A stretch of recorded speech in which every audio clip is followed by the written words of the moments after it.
आप देख रहे हैं सिटीजन वाइज, जहां हर खबर आपकी आवाज बनती है। जी हां, मैं हूं शब और आज हम आपके लिए लाए हैं सबसे ताजा, सबसे सच्ची और सबसे महत्वपूर्ण खबरें सीधे आपके शहर और देश से। तो बने रहिए हमारे साथ, क्योंकि यहां हर खबर है आपकी समझ के लिए और हर सवाल का जवाब है साफ साफ। तो चलिए शुरू करते हैं आज की ताजा खबरें। I'd like to start by offering condolences to all the people who died in the fire incident at Firework Factory Unit yesterday.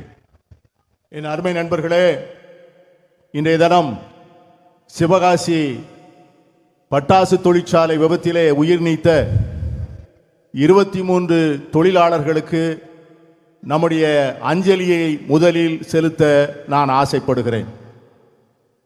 Some years ago, I walked on the Bharat Jodo Yatra from Kanyakumari to Kashmir.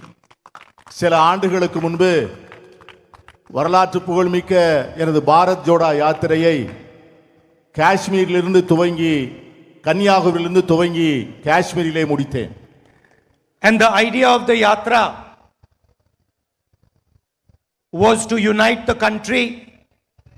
That's why it was called Bharat Jodo Yatra, and send the message in the country that the country was made up of different ideas, different languages, different traditions, different histories, different religions, and all of them had to stand united in harmony and in love and affection.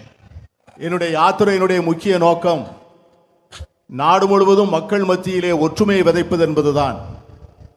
இந்த நாடில் பல்வேறு மதங்கள், பல்வேறு மொழிகள், பல்வேறு வரலாறுகள், பல்வேறு பண்பாடுகள், பல்வேறு கலாச்சாரங்கள் இருந்தாலும் கூட இத்தனை மக்களையும் ஒருங்கிணைத்து ஒற்றுமைப்படுத்தி அவர்களை ஒருதாய் மக்களாக வாழ வைக்க வேண்டும் என்பதுதான் அந்த யாத்திரையினுடைய முக்கியமான நோக்கமாக இருந்தது.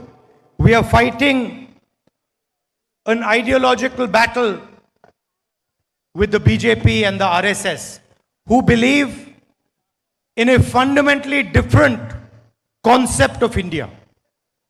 நாங்கள் இன்று ஒரு பிரிவுவாத அரசியலை வளர்க்கின்ற ஒரு மாறுபட்ட சித்தாந்தத்தை முன்னெடுக்கின்ற பாஜகவையும் ஆர்எஸ்எஸ்ஸையும் போராடுவதிலே எங்கள் அரசியல் களத்தை நாங்கள் அமைத்துக் கொண்டிருக்கிறோம். We believe that India is a union of states. In the constitution, it is clearly stated, India, that is Bharat, is a union of states. And what this means is that all states, all languages, all traditions should be treated equally. எங்களை பொறுத்தவரை India என்பது மாநிலங்களுடைய ஒன்றியம். இந்திய அரசியல் சாசன சட்டம் அப்படித்தான் இந்த நாட்டை அமைத்திருக்கிறது. பல்வேறு மாநிலங்களிலே இருக்கின்ற பல்வேறு மொழி பேசுகின்ற மக்கள், அவருடைய கலாச்சாரங்கள், அவருடைய பின்னணிகள், இவ்வளவையும் போற்றி பாதுகாக்கக்கூடிய அமைப்பாகத்தான் எங்கள் அரசியல் இருக்க வேண்டும் என்று நாங்கள் விரும்புகிறோம். For us, every single state, no matter how big or small, is equally important. எங்களை பொறுத்தவரை ஒரு மாநிலம் எவ்வளவு சிறிய மாநிலமாக இருந்தாலும் அது எங்களுக்கு முக்கியமான மாநிலம்தான். For us, every single language is a history of its people. எங்களை பொறுத்தவரை இந்தியாவில் பேசப்படுகின்ற ஒவ்வொரு மொழிக்கும் பின்னால் ஒரு பெரிய வரலாறு இருக்கின்றது. Every single language is an important treasure for the Union of India. இந்திய நாட்டிலே பேசப்படுகின்ற ஒவ்வொரு மொழியும் ஒரு மிகப்பெரிய இலக்கிய பொக்கிஷம். The Tamil people have their history, thousands of years of history. They have their language. In the same way, the people of Punjab, the people of Uttar Pradesh, the people of the northeastern states, people of Karnataka, people of Maharashtra have their own language, their own history, their own tradition. Tamil மொழிக்கு பல்லாயிரக்கணக்கான ஆண்டுகால வரலாறு உண்டு. தமிழ் மொழிக்கு இருக்கின்ற வரலாற்றைப் போலவே பஞ்சாபிலே பஞ்சாபி பேசுகின்றவர்களுக்கும், கர்நாடகாவிலே கர்நாடகம் பேசுகின்றவர்களுக்கும், அசாமிலே வடகிழக்கு மாநிலங்களிலே அந்த மாநிலத்து மொழிகளை பேசுகின்றவர்களுக்கும், உத்தரப்பிரதேசத்திலே இருக்கின்றவர்கள் அந்த மொழிகளை பேசுகின்றவர்களுக்கும், ஒவ்வொரு மொழிக்கும் ஒரு பெரிய வரலாறு உண்டு, ஒரு பெரிய கலாச்சாரம் உண்டு, ஒரு பெரிய பண்பாடு உண்டு. And for us, language, culture, tradition is not to be attacked. எங்களை பொறுத்தவரை அந்த தனிப்பட்ட மொழியினுடைய பண்பாடோ கலாச்சாரமோ அவர்களுடைய உரிமைகளோ அது முழுமையாக பாதுகாக்கப்பட வேண்டுமே ஒழிய அது யாராலும் சிதைக்கப்பட்டு விடக்கூடாது. We believe that every state of India should have its own voice, should have its own representation, and the people of each state should run the state. எங்களை பொறுத்தவரை இந்தியாவில் இருக்கின்ற ஒவ்வொரு மாநிலமும் அந்த மாநிலத்தை சார்ந்தவர்களால் ஆளப்பட வேண்டும், அந்த மாநிலத்தை சார்ந்தவர்களால் நிர்வகிக்கப்பட வேண்டும். ஒவ்வொரு மாநிலத்தினுடைய குரலும் பத்திரமாக பாதுகாக்கப்பட்டு அந்த குரல் மதிக்கப்பட வேண்டும். The BJP does not think like this. ஆனால் பாஜக அப்படி நினைப்பதல்ல. The BJP believes that one tradition, one language, one history should overcome all other traditions, languages and histories. ஆனால் இந்த பாஜக ஒரே நாடு, ஒரே மொழி, ஒரே வரலாறு என்று எல்லாவற்றையும் ஒற்றை அரசியலுக்குள்ளே அடக்க நினைக்கிறது. And this is what the fight is about. இதுதான் எங்களுக்கும் அவர்களுக்கும் இருக்கின்ற கள யுத்தம். We want Tamil Nadu to be run by the people of Tamil Nadu. The men and women of Tamil Nadu should decide its future. எங்களை பொறுத்தவரை தமிழ்நாடு தமிழ்நாட்டில் இருந்து தமிழர்களால் ஆளப்பட வேண்டும். தமிழகத்தை சார்ந்த ஆண்களும் பெண்களும் தான் இந்த தமிழகத்தினுடைய நிர்வாகத்தை நிர்ணயிக்க வேண்டும் என்பதுதான் எங்களுடைய நிலைப்பாடு. Just like every single state in India has the right to decide its future. அதைப்போல இந்தியாவில் இருக்கின்ற ஒவ்வொரு மாநிலத்திற்கும் அந்த உரிமை இருக்கிறது. அந்த மாநிலத்தை சார்ந்தவர்கள் தான் அந்த மாநில நிர்வாகத்தை நடத்த வேண்டும். And the constitution clearly states this. நம்முடைய அரசியல் சாசன சட்டம் அதைத்தான் சொல்லுகிறது, அந்த உரிமைகளைத்தான் பாதுகாக்கிறது. The BJP does not accept what the constitution states. ஆனால் அரசியல் சாசன சட்டம் சொல்லுவதை பாஜக ஏற்றுக்கொள்வதில்லை. The BJP wants to weaken the hold of different states. பாஜக இந்த மாநிலத்திற்குள்ளே இருக்கின்ற கூட்டாட்சி தத்துவத்தை பலவீனமாக்க நினைக்கிறது. It wants to rule Tamil Nadu from Delhi. அது டெல்லியிலே இருந்து கொண்டு தமிழகத்தை ஆள நினைக்கிறது. And we want Tamil Nadu to be ruled from Tamil Nadu. ஆனால் நாங்கள் தமிழ்நாட்டை தமிழ்நாட்டிலிருந்து தான் ஆள வேண்டும் என்பதிலே உறுதியாக இருக்கிறோம். Look at what they have done to Manipur. மணிப்பூரில் அவர்கள் என்ன செய்தார்கள் என்று பாருங்கள். A peaceful state. மிக அமைதியான ஒரு மாநிலம். They set fire to it. Hundreds of people died. There is a civil war still carrying on in Manipur. அமைதியாக இருந்த மணிப்பூரில் தீயை பற்ற வைத்து மணிப்பூர் முழுவதும் கொழுந்து விட்டு எரிகிறது. ஆயிரக்கணக்கான மக்கள் இறந்து போனார்கள். சமூக அமைதி இழந்து அந்த மணிப்பூர் மாநிலம் இன்று சின்னாபின்னமாக காட்சியளிக்கிறது என்று சொன்னால் அதற்கு பாஜக தான் காரணம். Wherever they can, they try to capture power and run the state from Delhi.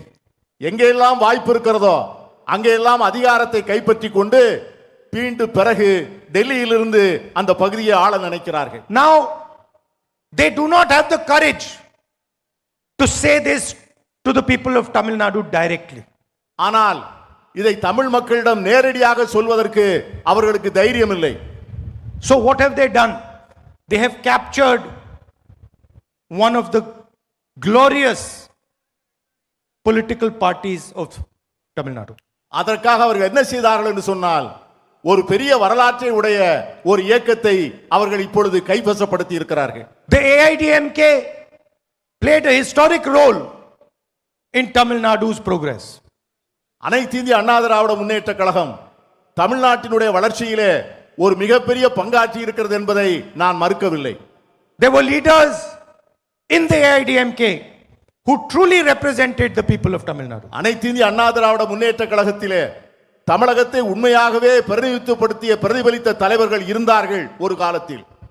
But today, the AIDMK is a hollow shell. ஆனால் இன்று இருக்கின்ற அண்ணா திராவிட முன்னேற்ற கழகம் என்பது ஒரு வெற்று கூடாக மாறி போயிருக்கிறது. It has now become the instrument of the BJP to enter Tamil Nadu.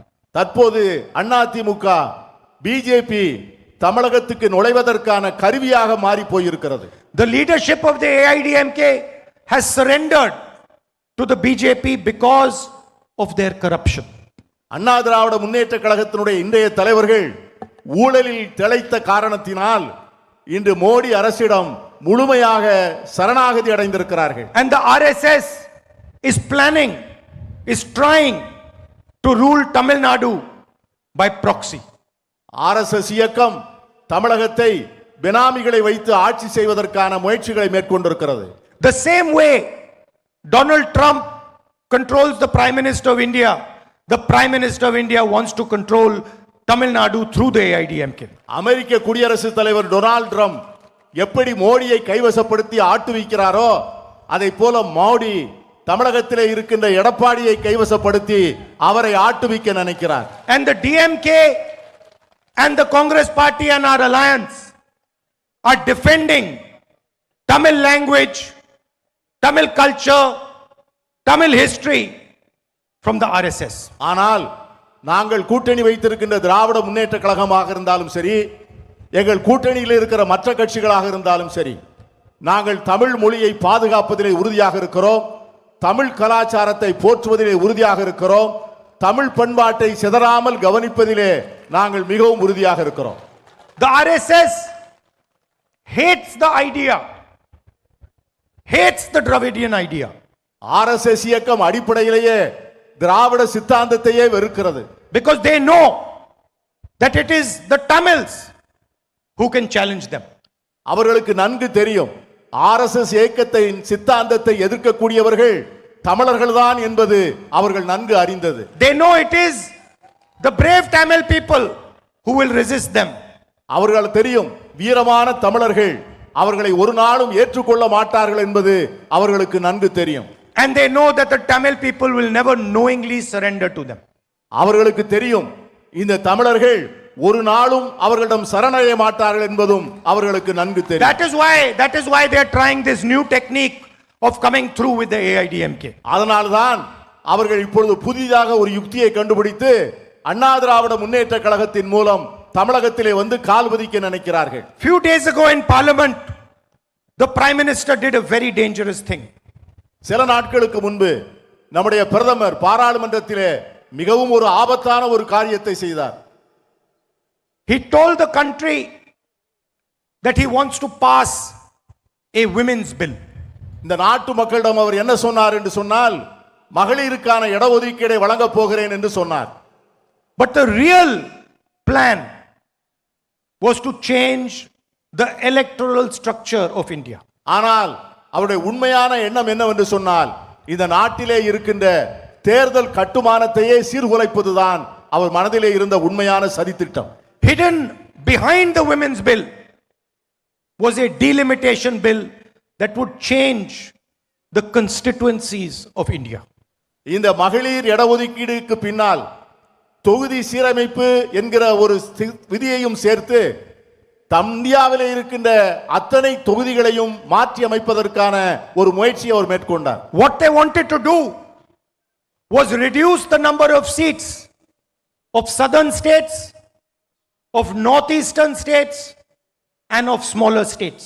அவர் செய்ய நினைத்தது என்னவென்று சொன்னால் தென் மாநிலங்களுக்கு பாராளுமன்றத்தில் இருக்கின்ற பிரதிநிதித்துவத்தை குறைக்க வேண்டும். And fundamentally change the balance of power in India. வடகிழக்கு மாநிலங்களிலே இருக்கின்ற இடங்களை குறைக்க வேண்டும்.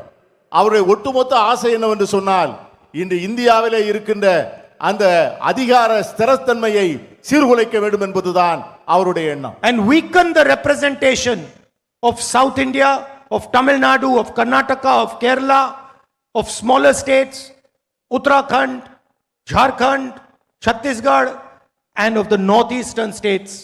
அவருடைய உண்மையான நோக்கம் தமிழ்நாடு, ஆந்திரம், கேரளா, கர்நாடகம், சத்தீஸ்கர், ஜார்க்கண்ட் போன்ற மாநிலங்களினுடைய பிரதிநிதித்துவத்தை குறைத்து அவர்களுடைய பாராளுமன்ற பிரதிநிதித்துவத்தை குறைக்க வேண்டும் என்பதுதான் நம்முடைய பிரதமருடைய எண்ணம். And there is only one way to describe what they were doing. அவர்கள் செய்வதை சொல்வதற்கு ஒரு வழிதான் இருக்கிறது. And that is that it was an anti-national action. அது என்னவென்று சொன்னால் அவர் செய்ய நினைப்பது மிகப்பெரிய தேச விரோத செயல். It is an action against the union of states. இந்த ஒன்றுபட்ட இந்தியாவுக்கு எதிராக அவர் செய்கின்ற சதி. And that is why we stopped it and we defeated the bill in parliament. அதனால்தான் அதை பாராளுமன்றத்திலே தடுத்து நிறுத்தினோம், அந்த மசோதாவை தோற்கடித்தோம். And we will continue to defeat any bill that tries to take away representation of anybody in our country. இன்று மட்டுமல்ல, இனி எந்த காலத்திலும் இந்த மாநிலங்களுடைய பிரதிநிதித்துவத்தை குறைப்பதற்கு மோடி அரசு முற்படும் என்று சொன்னால் அதை ஒவ்வொரு முறையும் தோற்கடிப்போம், அந்த சதியை ஒவ்வொரு நேரத்திலும் வீழ்த்துவோம். Tamil Nadu has shown a progressive vision to the rest of the country. Tamilagam India முழுமைக்கும் ஒரு முற்போக்கான பார்வையை தந்திருக்கிறது. Your politics has been historically rooted in social justice. உங்களுடைய அரசியல் என்பது வரலாற்று பூர்வமாக சமூக நீதியிலே கால் பதித்தது. You have the midday meal program. You have leaders in you are leaders in women's education, in employment, and Tamil Nadu and the people of Tamil Nadu are benefiting from this. இந்த தமிழ்நாட்டில்தான் மதிய உணவு திட்டம் வந்தது. இங்கேதான் பெண்களுக்கான பாதுகாப்பான சட்டங்கள் நிறைவேற்றப்பட்டன. இங்கேதான் பல்வேறு முன்னேற்றத்தை தருகின்ற பல சட்டங்கள் தமிழகத்திலே தான் முதலாக நிறைவேற்றப்பட்டன. And I am happy to say that the DMK, our alliance, and Mr. Stalin are continuing down this path. நான் மிக மகிழ்ச்சியாக சொல்லுகிறேன், மனநிறைவோடு சொல்லுகிறேன், திராவிட முன்னேற்ற கழகமும் நம்முடைய முதலமைச்சர் ஸ்டாலின் அவர்களும் இந்த பணிகளை இன்னும் தொடர்ந்து செய்து கொண்டிருக்கிறார்கள் என்பதை நான் மகிழ்ச்சியோடு சொல்ல ஆசைப்படுகிறேன். In the last 5 years, the government of Tamil Nadu had a fantastic CM breakfast scheme for children across the state.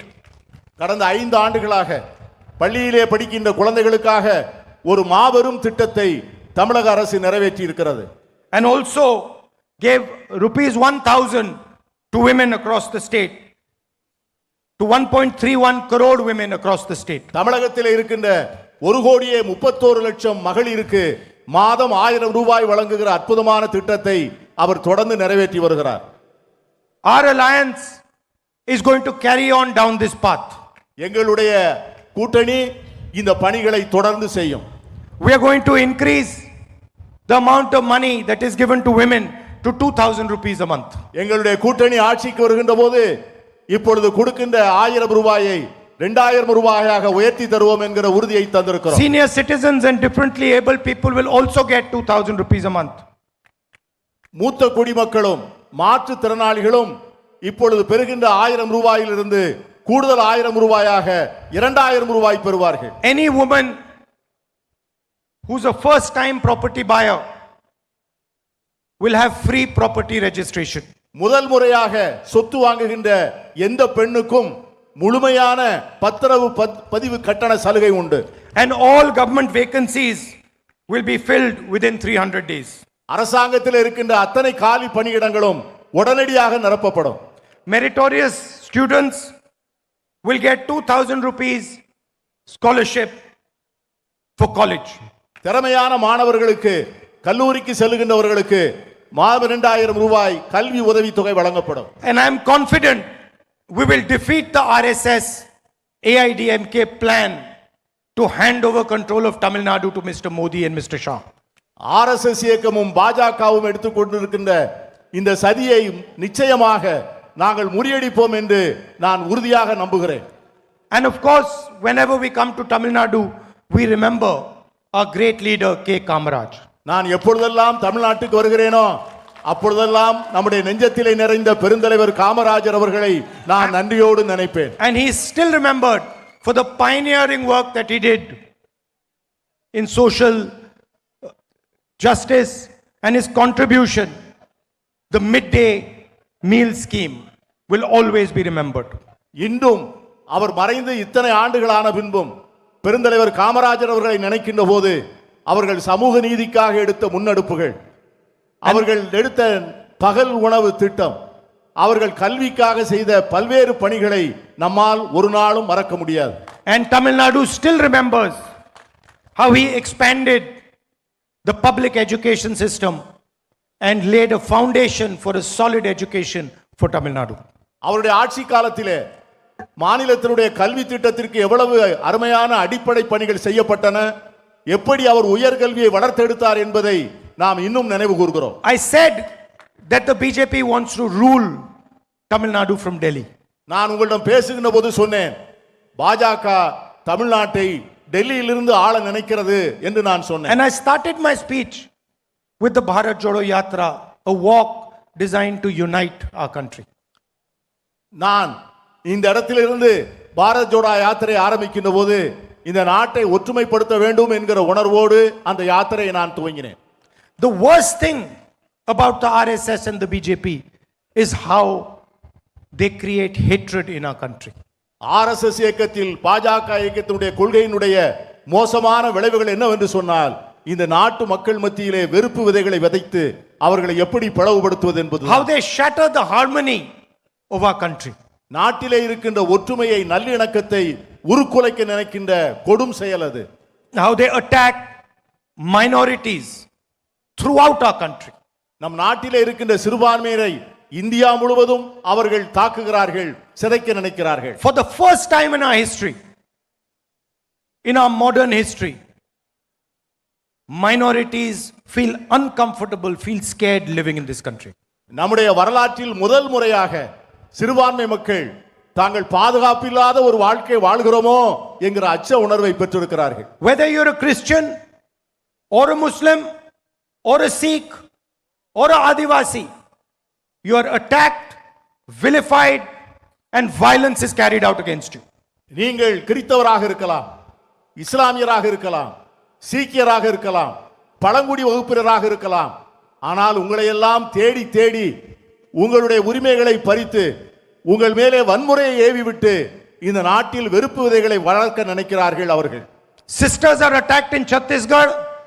An entire state has been burnt and people are made to feel scared to live in India.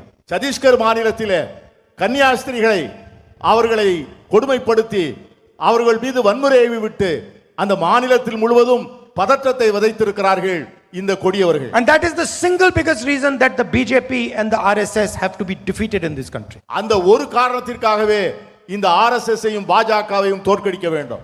This country is not a hateful country. This country is a country of love and affection. It has always been a country of love and affection. இந்த நாட்டில் ஒரு நாளும் வெறுப்பு அரசியலை ஏற்றுக்கொண்டதில்லை. இந்த நாடு அன்பால் நிறைந்த நாடு, இந்த நாடு மனித நேயத்தால் நிறைந்த நாடு, இந்த நாடு ஒற்றுமை உணர்வால் நிறைந்த நாடு. இந்த சித்தாந்தத்தை தான் நாம் பாதுகாக்க வேண்டும். And the fight really is between the BJP ideology and the Congress ideology at the national level. இந்த தேசிய அளவிலே நடக்கிற அரசியல் களம் என்னவென்று சொன்னால், பாஜகவினுடைய தத்துவத்திற்கும் காங்கிரசினுடைய தத்துவத்திற்குமான அரசியல் யுத்த போராட்டம் தான். And the BJP knows that in the end it is the Congress ideology that is going to defeat them. BJP சார்ந்தவர்களுக்கு நிச்சயமாக தெரியும், இறுதியிலே காங்கிரஸ் கட்சியினுடைய தத்துவம் தான் வெற்றி பெறும் என்பதை அவர்கள் முழுமையாக அறிந்திருக்கிறார். They know it. அவர்களுக்கு தெரியும். And the Prime Minister does not sleep at night because he knows that in the end the Congress party is going to defeat him. பிரதம மந்திரி நன்றாக அறிவார், அவர் மனது அறியும், இறுதியிலே வெற்றி பெறப் போவது காங்கிரஸ் தான் என்பதை நம்முடைய பிரதமரே அறிவார். I'd like to thank all of you for coming here in this heat. It is always an honor and a pleasure for me to come to this great land. இந்த கொடிய வெயிலிலே நீங்கள் எனக்காக இங்கே வந்திருப்பதை பார்த்து நான் உள்ளபடியே நான் நெகிழ்ந்து போகிறேன். உங்களை பார்க்கின்ற போதெல்லாம் நான் மகிழ்ச்சி அடைகிறேன். உங்களை பார்க்கும் போதெல்லாம் நான் சந்தோஷப்படுகின்றேன். உங்கள் அன்புக்கு நான் நன்றியுடையவனாக இருக்கிறேன்.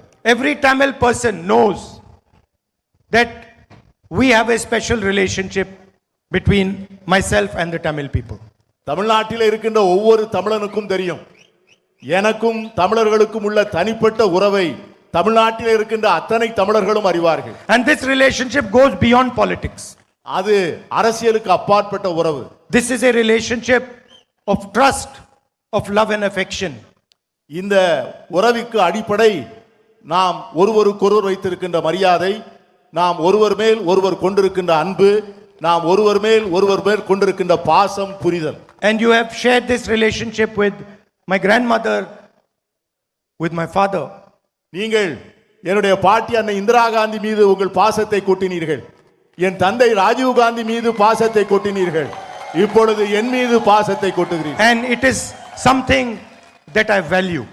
இதை நான் ஒவ்வொரு நாளும் என் மனதில் வைத்து அதை மதிப்பிட்டு ஒவ்வொரு நாளும் அந்த அன்பை போற்றி வருகிறேன். How the Tamil people feel, whether they are happy or not, these are fundamental things for me.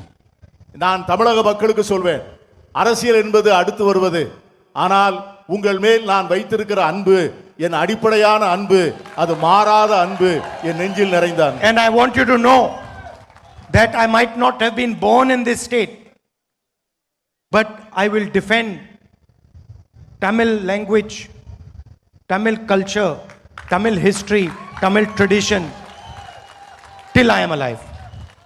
நான் தமிழனாய் பிறக்கவில்லை என்பது உண்மைதான், ஆனால் என் வாழ்நாள் முழுவதும் தமிழ் மொழியை, தமிழ் கலாச்சாரத்தை, தமிழ் பண்பாட்டை பாதுகாத்து தீர்வேன் என்கிற உறுதிமொழியை உங்கள் அனைவரும்